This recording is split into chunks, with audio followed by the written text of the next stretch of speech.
வணக்கம். இன்றைக்கி நம்ம பார்க்க போகிற சமையல் என்னென்னு பார்த்தீங்கன்னா, ஒரு ஆரோக்கியமான இரும்பு சத்தும் கால்சியம் சத்தும் நிறைந்த எள்ளு கொள்ளு துவையல் எப்படி செய்யலாங்கிறத பார்க்கலாம். இப்போ ஒரு பேன் எடுத்துக்கலாம். பேன் ஆன் பண்ணிக்கலாம். பேன் சூடானதும் 1/4 கப் அளவுக்கு வெள்ளை எள்ளு சேர்த்துக்கலாம். கருப்பு எள்ளு சேர்க்கறனாலும் சேர்த்துக்கலாம். இது வந்து நல்லா படபடன்னு பொரியட்டும். எள்ளு நல்லா வெடிக்க ஆரம்பிக்குது. வேறு பிளேட்டுக்கு மாற்றிக்கலாம். 1/2 கப் அளவுக்கு கொள்ளு சேர்த்துக்கலாம். இப்போ இதே நல்லா வறுத்துக்கலாம். படபடன்னு பொரியணும். இப்போ பாருங்கள், கொள்ளு நல்லா வெடிக்க ஆரம்பிக்குது. இப்போ இதை வேறு பிளேட்டுக்கு மாற்றிக்கலாம்.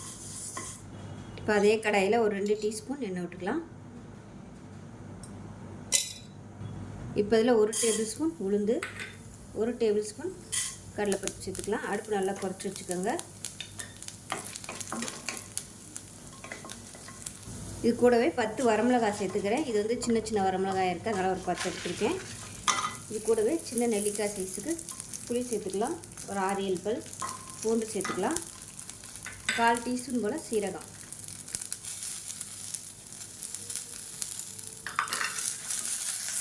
இது கூடவே சின்ன பெருங்காயம் வந்து சேர்த்துக்கலாம். நான் வந்து கட்டி பெருங்காயம் சேர்த்துக்கேன். இது வந்து நல்லா பொரியட்டும். இது கூடவே 1/4 கப் துருவ தேங்காய் சேர்த்துட்டு கேஸ் அமர்த்திடலாம். ஆற விட்டுட்டு எல்லாத்தையும் நைஸாக அரைச்சிட்டு பார்க்கலாம். இது கூட கொஞ்சமாக உப்பு சேர்த்துக்கலாம். இப்போ பாருங்கள், நல்லா அரைச்சாச்சு கெட்டியாக. இப்போ எடுத்துடலாம்.